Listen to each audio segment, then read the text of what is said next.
예, 안녕하십니까. 예, 이스라엘 선교사 장창근입니다. 잠깐 저희에 대해서 좀 소개를 하자면요. 어, 저희는 그 예루살렘 감람산에 그 기도사역 센터를 세우고 거기에서 11명의 이제 전임 사역자들 선교사님들과 함께 공동체 생활을 하고 있습니다. 어, 조금 전에 대표 기도를 또 해줬던 우리 자매님이 거기에 함께 있는 분 중에 한 분이신데, 사실 다 이 공동생활을 이렇게 좀 쭉 하다가 보니까 간사님들이 다 그래요. 사역이 어려운 게 아니라 사실은 그냥 아침부터 저녁까지 같이 살아야 되는, 밥 먹고 청소하고 학교 가고 같이 또 모여서 기도하고 공동체 생활이 사실은 뭐 있는 그대로 너무 어렵다 하고, 그러나 또 하나님께서 주신 그 부르심들이 있어서 우리 젊은 청년 이 선교사님들이 그 감람산 정상에서 그 독일 기도의 집이 한 50년 된 기도의 집이 있습니다. 그 바실레아 시링크라고 하는 이제 중보기도자를 통해서부터 시작이 되었던 그 기도의 집이 현재는 안드레스 바워 목사님이라고 하는 그 분으로 바뀌면서 어떻게 보면은 이스라엘에서 50년 동안 이스라엘을 위해서 기도해왔던, 가장 이스라엘에게는 원수가 되는 나라죠, 독일은. 예, 그래서 그 이스라엘에게 용서를 구하면서 그곳에서 정말 이름도 없이 빛도 없이 그렇게 기도해야 하던 분들이 이제 이스라엘이 독립하고 나서 그분들 안에 숙제가 하나 더 생긴 것이, 그 지금 독일에 있는 본교회를 가면 그 본교회 건물 바닥에다가 북한 지도를 깔아놓고 전체를, 그리고 거기에 있는 모든 독일 그 성도님들이 리까지 그 다 입양을 해서 북한 땅을, 그래서 그것을 가지고 그렇게 기도를 하는, 우리보다 북한 땅을 너무 잘 알고 있는 그런 분들이세요. 그래서 그런 독일 기도의 집이 있고요. 그리고 3년 전에 이제 중국 기도의 집이 입성하자마자 거기에 그 센터가 이제 섰고, 그 다음에 저희가 지금 거기에 그 센터를 두고 함께 저희가 뭐 월상 예배부터, 그러니까 매월 그 시작하는 날 첫날 히브리력으로 시작하는 날을 얘기를 합니다. 그래서 월상 예배부터 또 사안이 있을 때마다 또 우리 조국을 위해서 기도하는 일들을, 우리도 사실은 무슨 비상체제가 걸린 것처럼 근간에 그렇게 기도를 했지만, 오히려 독일 분들이, 그 중에서도 그 동독 출신들이 북한에 대해서 너무 깨어진 마음이 많으세요. 그러니까 이분들은 그냥 기도하시면서 시작하면 그냥 울면서 시작을 해가지고 울고 끝내는 그런 분들이세요. 그래서 참 어떻게 보면 부끄럽기도 하고, 저희가 그런 그 함께 연합해서 저희가 그 예배하고 기도하는 시간들을 그렇게 지금 현재 이제 또 갖고 있습니다. 그래서 뭐 이런 정도로 저희가 지금 그곳에서 사역하고 있는 것 자세하게 또 뭐 말씀드리기는 지금 시간상 그런 것 같고, 지금 조금 아까 히브리력 얘기를 했는데 그 히브리력으로 그 느헤미야가 성벽을 완성한 날, 그러니까 느헤미야 6장 15절에 있는 말씀입니다. 느헤미야가 52일 만에 성벽을 준공하죠. 그날을 성경에선 엘루럴 25일이라고 하는데, 바로 지금의 우리 양력으로 그걸 계산하면 어제가 됩니다. 그래서 지금의 이 시간들이 이제는 무너진 성벽을 다시 수축하는 그런 도전을, 또 그런 소망을, 또 주님께서 우리 안에 그런 사인을 주는 그런 시간들로 또 가지고 있죠. 또 아울러서 그 학개서 1장을 보면 학개가 일어나서 이제 중단되었던 성전 공사를 16년 동안 공사가 중단되었죠. 그 공사를 다시 독려하면서 언제까지 너희가 너희 집 짓기에만 그 집짓기에만 골몰하면서 하나님의 성전을 일으키는 일들에 대해서 너희들이 그 마음을 언제까지 잃어버리겠느냐. 그러면서 그가 나팔을 불기 시작한 날이 또한 그 여섯 번째 달, 그러니까 엘루럴이죠. 24일입니다. 그저께입니다. 그러니까 성전을 다시 무너진 성전, 또 황폐되어졌던 성전, 우리 안에 정말 그 낙태되어진 사산당한 바로 이 하나님의 제단을 수축하는 이 일 앞에 학계가 나와서 이제는 우리가 다시 한번 하나님 주시는 그 말씀하심을 가지고 우리가 힘을 내서 연합해서 이 성전을 다시 일으켜야 될 것이 아닌가 했던 날이 지금 바로 이 엘루럴의 시간들인데, 이스라엘은 이 엘루럴의 시간들이 뜨거운 여름의 타작마당에 어떻게 보면 좀 마무리에 속하는 시간들입니다. 그 히브리력으로 4월, 5월, 6월. 그래서 지금은 지금 현재의 우리의 양력이 6월 지금 한 26일 그 정도 되고 있는 것이죠 지금. 그리고 곧 이제 그 7월 달이 오게 되면 또 이스라엘에는 이제 나팔절이 이제 시작되면서 가을 절기가 또 이렇게 시작되게 됩니다. 이 여름 타작마당이라고 하는 이 시간들은 이스라엘 백성들에게는 굉장히 또 수치스럽지만 그들이 하나님 앞에서 그 무너진 성전뿐만이 아니라 이제는 그 성벽을 완성하고자 하는 그 마음들의 동료를 받는 달이기도 합니다.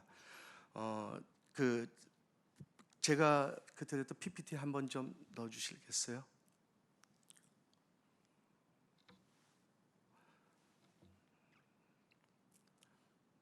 그 다음 보면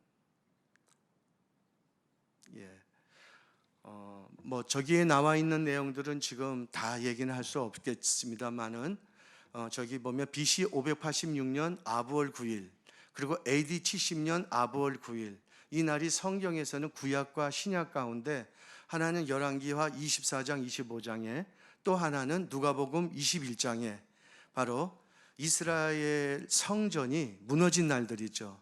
그래서 이 날들이 그런데 동일한 그 1년 365일 중에서 다른 날들도 많이 있는데 바로 이 아브월 9일 가장 뜨거운 여름에 이 시간들 가운데 성전이 무너지게 된 것입니다.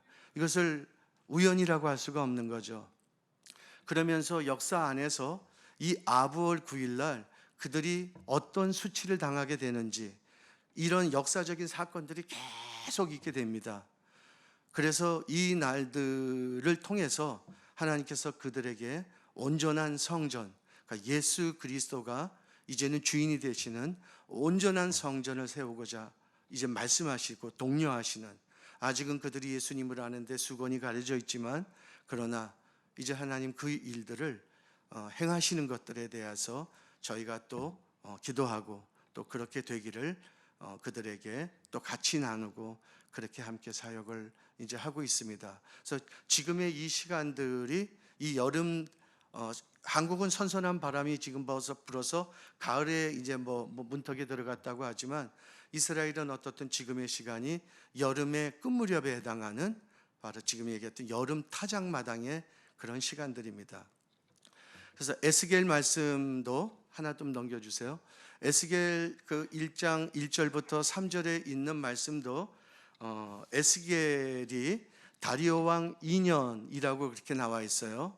그리고 네 번째 달 초다세, 이 네 번째 달부터가 실질적인 이스라엘의 이제 여름으로 들어가는 달입니다. 4월 달, 아까 그랬죠. 4월 달, 5월 달, 6월 달. 이게 이제 히브리력으로 뜨거운 여름으로 들어가는 바로 그 길목 가운데서 그 다리오 왕 2년에 에스겔이 그가 끌려가 있는 그발강가, 다시 얘기하면 뭐 포로 수용소나 다름없는 곳이죠. 그곳에서 하나님을 만나게 됩니다. 근데 이 말씀이 가지고 있는 의미가 너무 우리에게 또 기도 제목이 되고 함께 주님께서 주신 그 부담감이 있어서 오늘 좀 나눕니다. 여기서 이제 30째 해라고 이제 맨 처음에 나와 있어요. 그래서 이 30째 해가 무엇을 가리키냐 하면은 에스겔이 30살이 되던 해에라고 하는 뜻을 가지고 있습니다. 에스겔이 30살이 되던 해는 굉장히 중요한 해입니다.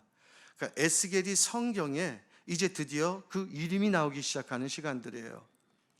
그런데 바로 이 30번째 해에 그가 그발강가에서 하나님을 만나게 되는, 정말 어떤 누구도 정말 기대하지만 뭐 일생 가운데 이런 일이 한 번 있을까 말까 하는 이런 놀라운 그 시간이 있었지만, 에스겔에게는 이 30살에 만나는 이제 하나님 그분의 말씀하심 앞에서 우리가 좀 많은 것들을 이 시간 좀 돌아봐야 되는 그런 메시지가 좀 있는 것입니다.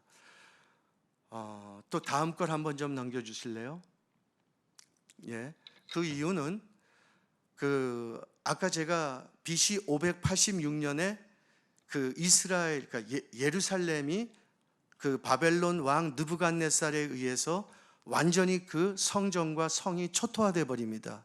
그리고 이제 그들이 성만 초토화되고 성전만 무너진 것이 아니라 성전의 기명들을 전부 다 뺏겨서 바벨론으로 그것들을 탈취당하고, 그 다음에는 어린아이들, 그 소년들, 청년들 전부 다 끌려가고, 또 소위 좀 힘께나 쓰는 그런 사람들도 다 그 이제 노동력을 제공하기 위해서 그렇게 끌려가서 이 그발강가에서 바로 그런 포로 생활을 하고 있는 뭐 그런 상황이라고 우리가 볼 수 있겠습니다.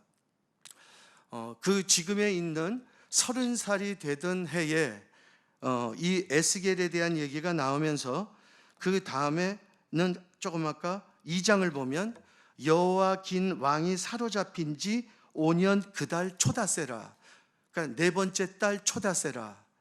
그래서 여호와긴 왕이 사로잡힌 지 5년이 됐다는 겁니다. 그런데 에스겔도 이때 같이 끌려온 거예요. 그럼 이때가 언제냐라고 한다면은 바로 그때가 2차 바벨론 침공이 있었던 BC 597년이 되는 것입니다. BC 597년에 이 여호와긴 왕과 함께 에스겔이 그때 같이 바벨론에 끌려오게 되는 것이에요. 그러면 바로 이 에스겔이 끌려올 때는 몇 살이었었던가? 그러니까 지금 30살이라 그러니까 그가 들어온 지 지금 5년이 됐다고 했으니까 그가 25살이라고 하는 나이에 바벨론에 끌려온 겁니다. 그러니까 지금 제가 얘기하는 나이를 잘 좀 기억을 해 두시고 있으시면 좋겠습니다. 25살의 나이에 이제 그가 바벨론에 끌려온 거예요. 그리고 오늘 30살이 되는 바로 이제 그 네 번째 달 초닷새 날 가운데 하나님께서 그를 만나 주시는 이제 그 말씀이 나오고 있는 것이에요. 그러고 나서 이제 3차 침공이 있고, 아까 BC 586년에 완전히 예루살렘 그 성이, 그 성전이 초토화돼 버립니다. 그러면 이때는 에스겔이 나이가 몇 세인가? 그걸 그대로 계산을 하면, 연도를 따라서 계산하면 36살에서 37살의 나이에 예루살렘 성이, 또 예루살렘의 성전이 이제는 완전히 무너지는 것입니다. 이제 이런 배경을 가지고 오늘 얘기를 이제 3절의 말씀을 나누겠습니다. 3절의 말씀에 보니까 이 그발강가에 있는 이 에스겔은 자기를 누구냐라고 얘기하고 있냐면 부시 제사장의 아들, 자기를 가리켜서 부시의 아들 제사장 나 에스겔이라고 얘기를 하고 있는 것입니다. 그러니까 지금의 이 30살 이 에스겔은 지금 제사장의 부르심을 가지고 있는 것이에요. 아버지가 제사장인 것입니다. 그리고 그는 이 제사장의 부르심으로부터 지금 단 한 걸음도 다른 곳으로 가지 않고 이 제사장의 부르심을 그는 이루기 위해서 오늘도 그것을 붙들고 하나님 앞에 기도하고 있었다는 것입니다. 자, 다음 걸 한번 넘겨주시겠어요? 근데 문제는 여기에 있습니다. 여러분 그 민수기 4장과 8장 그리고 역대상 23장에 보면 그 이스라엘 백성들 안에 레위인들이 성전에서 그들의 직무를 감당하는 이제 적정 연령의 나이가 나오고 있어요. 그리고 제사장들이 성전에서 이제는 바로 백성들을 대신해서 또 하나님 하늘을 대신해서 그 백성들에게 말씀을 가르치고 또 그 백성들이 하나님을 알아갈 수 있도록 이제는 많은 그런 절기 가운데나 또한 그들이 그렇게 수종 들어가면서 그 거룩한 직임을 공식적으로 감당하는 적정 연령의 나이가 성경에는 정확하게 몇 세라고 나와 있다는 것입니다. 그 민수기 4장에 보면은 바로 이 제사장과 레위들의 이제는 하나님 앞에서 사용되어질 수 있는 공식적인 나이가 30세부터 50세라고 나와 있는 것입니다. 근데 이것이 그 다음에 그들이 이제 그 시내산을 떠나서 하나님께서 그들을 이제 그 가데스 바네아 가기 전까지의 이 시간들 안에서 한 번 8장에서 더 그들에게 말씀하십니다. 그 말씀하실 때는 5살을 더 하향 조정을 했어요. 이건 모세를 통해서 나온 하나님의 이제는 어떻든 규례가 되는 것이죠. 근데 이때는 5살을 하향 조정해 가지고 25살부터 50살까지가 이 레위인으로서 이제는 하나님의 성막 안에서 그 성전의 일들을 감당해야 되는 그런 적정 그 나이가 되는 것입니다. 그 다음에는 역대상 23장에는 다윗 때 이제는 그 통일 왕국의 그 다윗이 그 아삽과 헤만과 여두둔을 통해서 실제적으로 288명의 그 예배자들을 일으켜서 이제 쉬지 않는 그 예배를 24시간 쉬지 않는 그 예배를 이끌어갈 때는 바로 25살에서 5살을 더 하향 내려가지고 성경에 보면 20살부터 이제는 바로 그 레위인의 직무들을 감당할 수 있도록 성경에는 그렇게 나이가 정확하게 나와 있었다는 것입니다. 그러니까 이 정도 여러분 말씀을 여러분들이 보면 지금 에스겔이 25살에 끌려왔다는 것은 무엇을 의미할까요?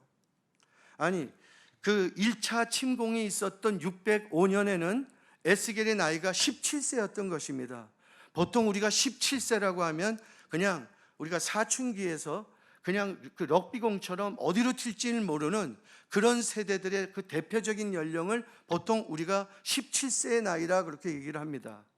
에스겔이 그렇게 어디로 튈지를 모르는 그런 사람은 아니었겠죠. 이스라엘 이 사람들은 보통 8살 때부터 아이들도 일반 아이들도 성경을 외우기 시작해요. 그런데 이런 부시 제사장의 아들로서 그가 앞으로 이 제사장의 직임을 감당하기 위해서 어떤 특별한 교육을 받았을 것이 분명하기 때문에 그는 바로 아주 어렸을 때부터 성경뿐만이 아니라 모든 제사장의 이 직임을 아주 철저하게 훈련받으면서 자기의 이제는 적어도 20살 때의 나이, 자기의 적어도 25살 때의 나이에는 자기가 이제는 이 백성을 위해서 어떠한 자리에 들어와 있을 것이라고 하는 그 꿈, 또 그 소망, 이것을 정말 그는 가지고 하나님 앞에 헌신되어 있었다라고 우리가 그냥 이렇게 좀 유추할 수 있겠습니다. 근데 문제는 그가 이 17세가 되는 나이에 나라가 바벨론에게 뚫렸어요. 왕들이 교체되기 시작하고, 그리고 그때 다니엘과 세 소년이 605년에 잡혀갑니다. 바벨론에. 그러니까 벌써 자기의 또래라고 다니엘과 에스겔은 동시대에 사역했었던 바로 선지자들이기 때문에 자기의 또래들이 벌써 잡혀가기 시작하는 걸 두 눈으로 본 거예요. 17세 때. 그리고 이제는 그 바벨론에 조공을 바치기 시작했을 것이고, 그 나라가 무너지진 않았지만 이미 벌써 그 나라는 바벨론의 노예가 되어 있는, 수갑이나 착고에는 채워져 있지 않지만 이미 그 나라의 영적인 분위기는 바벨론의 완전한 노예가 돼서 포로 생활을 하는 거나 다름없는 것 같은 그런 시간들 안에 살아갈 수밖에 없었겠죠. 정말 국가는 아주 칠흑 같은 그런 위기, 그런 어두움 가운데 들어가기 시작했던 것입니다. 저는 어떤 사람보다도 이 에스겔이 17세 때 기도했을 것이라고 생각해요. 이 소년이 기도하기 시작했던 것은 바로 하나님, 내 나이가 20살이 되던 때에, 적어도 그 열왕기 역대상 그 23장에 있는 말씀처럼 20살이 되는 때에는 이 나라, 지금의 이 위기 상황을 하나님께서 이제는 다 바꾸셔서 내가 온전한 제사장으로서의 이 부르심을 가지고 이 땅에서 이 직임을 내가 섬기게 해달라고, 그렇게 그는 간절하게 기도했을 것입니다. 20살 때 그 일이 이루어지지 않았어요.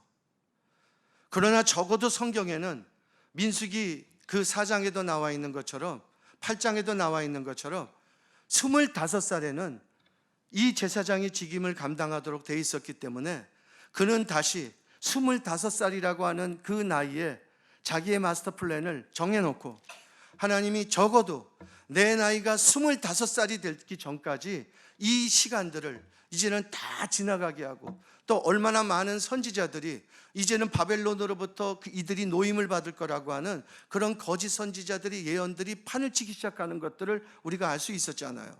이런 시간 가운데서 거짓 선지자의 예언도 좀 들어보고 싶을 만큼 정말 그 안에는 이제는 이 모든 어두운 시간들을 다 뒤로 하고, 그래서 하나님 앞에서 온전한 그 성전을 섬기는 이제는 제사장으로서의 이 일에 대한 그 꿈을 버리지 않고 있었을 것입니다. 문제는 25살이 되던 해에 하나님이 그 기도를 들어주시기는커녕 그는 바벨론으로 끌려오고 말았던 것이에요. 그것도 그발강가로 끌려와서 거기서 그는 아무것도 할 수가 없었습니다. 노동 외에 그 청년이 할 수 있는 게 뭐가 있었겠어요? 그렇지만 그는 또 성경 안에 나와 있는 이 30살이 될 때에 하나님께서 이 제사장의 부르심을 일으키신다고 하는 이 말씀이 있기 때문에 그는 30살을 다시 또 기준 잡아서 끌려와서 25살에부터도 그 소망을 다시 한번 놓지 않고 하나님 앞에 기도했을 것입니다. 그렇게 5년을 기도하고 30살이 되던 해에 하나님이 그에게 나타나셨어요. 하나님이 나타나셔서, 여러분 이 3장과 그 다음에 33장과 그 후에 쭉 나오는 얘기들을 보시면 에스겔에게 나타나셔서 뭐라고 얘기를 하냐면, 너는 이제 제사장이 아니래요. 너는 이제는 파수꾼의 부르심을 감당해야 된다고 합니다. 이 제사장의 이 꿈을 버리지 않고 있는 이 청년에게 하나님 이제는 정말 그 기도를 들어주실 수 있지 않을까 하는 그런 기대감을 정말 저도 가져보는데, 하나님 이 일에 대해서 너는 제사장이 아니라 이제는 파수꾼의 부르심을 감당해야 된다라고 얘기를 합니다. 그러면서 이 에스겔은 자기가 가지고 있었던 이제까지의 제사장의 그 모든 제사장으로서 가져가야 될 그 사역, 또 그가 가지고 있었던 그 제사장의 직임들, 이 모든 것들을 내려놓고 실질적인 제사장의 가장 본질이 되는 이 파수꾼의 부르심 앞에 나와 서야만 됐던 것입니다. 하나님이 나타나셔서 엉덩이 두들겨 주시면서, 등허리 토닥거려 주시면서, 그래 수고했지 에스겔아, 네가 그 어렸을 때부터, 그 17살 때부터도 국가를 위해서, 민족을 위해서 기도하면서 이제는 정말 다시 한번 이 나라가 회복되어지고 이 무너진 제단이 수축되어지고 제사장들의 직임들이 다시 일어나는 이 일들을 위해서 기도해왔던 거 안다. 내가 안다. 그러나 아까 유 목사님 그 우리 주보에 써 있는 것처럼 70년의 이 하나님께서 정하신 이 법도의 시간 앞에서 에스겔은 이젠 정말 자기가 가지고 있었던 그 모든 청년 때의 이 꿈들을 이걸 다 무너뜨려야만 되었다는 것입니다.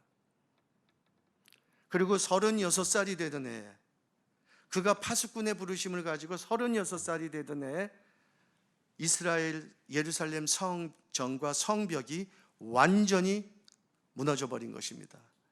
그 3차 침공이 있고 나서 이스라엘은 다 디아스포라 되고 만 것이에요. 이런 절망적인 가운데서 그의 제사장의 부르심은 뭘까? 그의 파수꾼의 부르심은 뭘까를 이거를 정말 곰곰이 생각하지 않을 수가 없었습니다. 많은 분들이 그 사역을 하다가 불러주는 곳이 없고 자기가 사역할 자리가 없을 때 그때 하나님 앞에서 사역할 자리를 위해서 불러줘야 될 그 사람들이 좀 자기에게 있기를, 이것을 가지고 기도하는 많은 분들을 저는 사역자들을 봤습니다.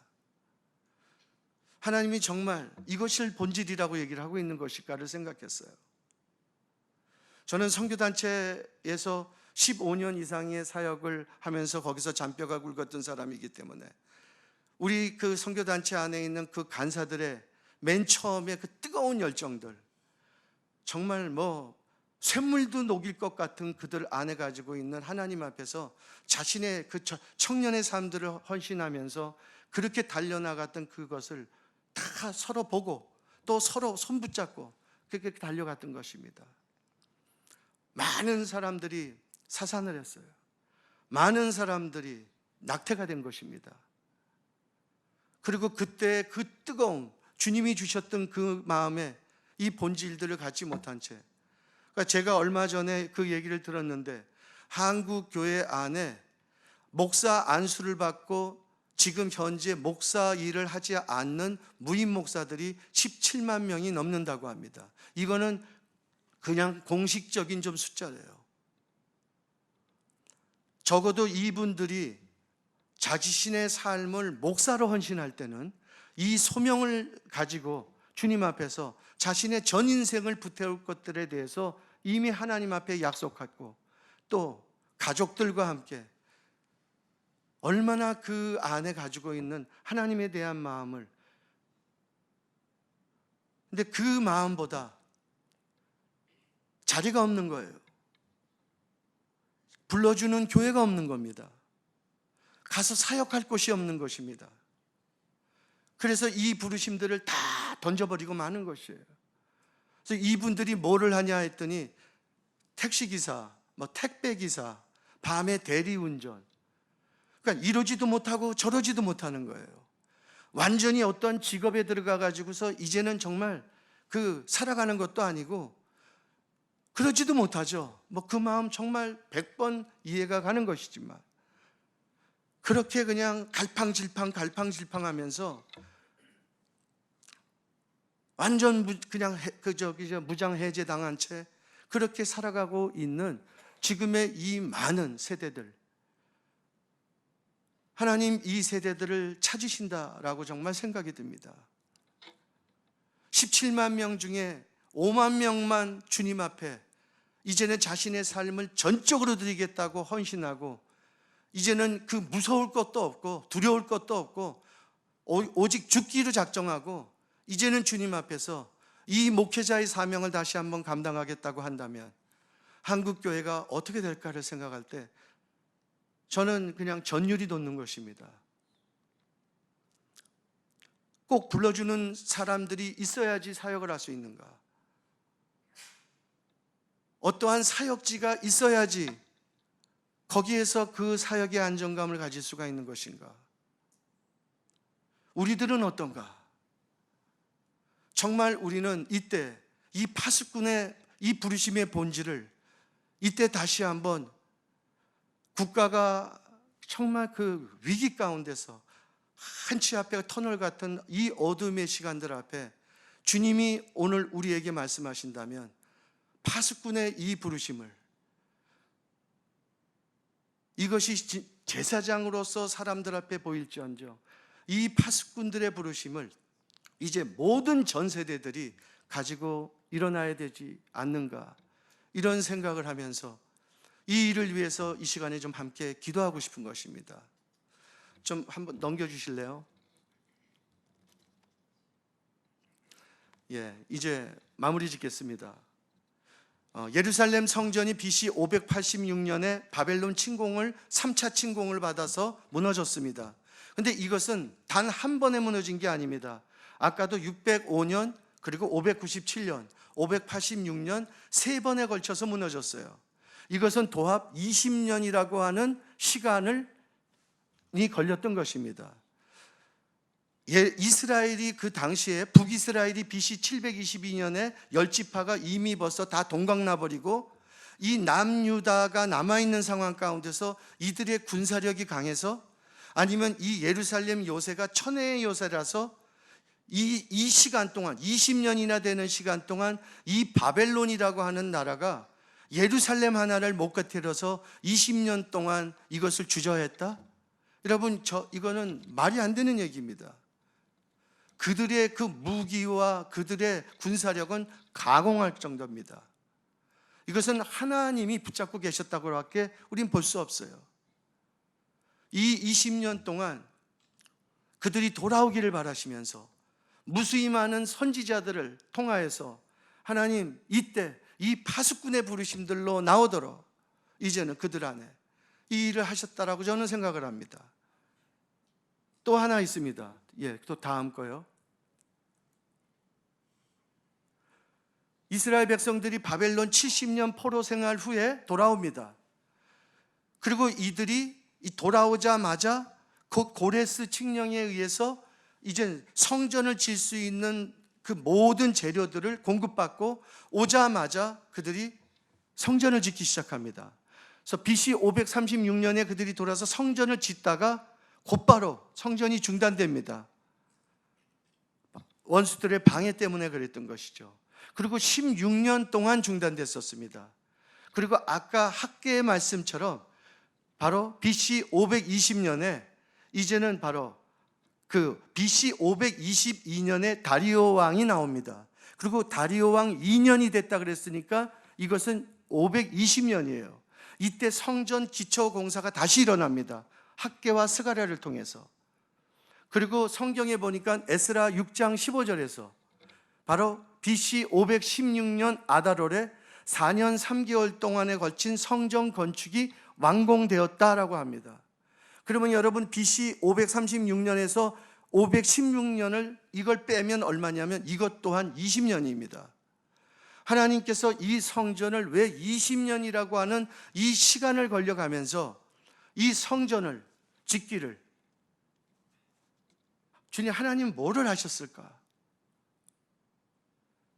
끊임없이 그냥 유형의 건물을 짓는 것이 아니라 그들 안에 이제는 바로 그 예수 그리스도의 예표된 진정한 교회의 본질된 그 하나님이 주인 되시는 이 일들이 그들 그 속사람 안에서부터 이것이 일어나도록 하나님은 많은 선지자들을 보내서 이 일을 말씀하셨었습니다. 그런데 중요한 것은 여러분, 우리가 얘기하는 느헤미야, 에스라, 에스더, 모르드게, 그 외에 아까 얘기했던 학계, 스가랴, 이런 사람들은 여러분 그 바벨론 70년 바로 그 바벨론에서 태어난 사람들입니다. 그리고 그 70년이 차고 그 다음에 그들이 나와가지고서도 많은 시간들이 걸려가면서 이들이 그때 정확하게 나이가 30살이 됐는지 40이 됐는지 50이 됐는지는 모르겠지만 이들이 이제는 하나님의 이 성전과 성벽을 수축하는 일들 가운데 이 부르심을 가지고 나올 때 이들은 다 그 바벨론의 문화 안에 사는 사람들이에요. 어떻게 보면 그 문화 안에 쩔어 있어야 될 사람들입니다. 그런데 이들이 쩔어 있지 않았다는 거죠. 누가 이 일을 했을까? 누가 이들을 가르쳤을까? 누가 학계와 스가랴, 누가 스룹바벨, 이 여호수아 대제사장, 이런 사람들에게 이 성전을 이제는 세우는 이 부르심 앞에 그 본질 앞에 나오게 했을까?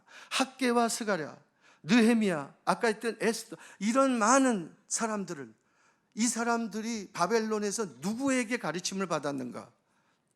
저는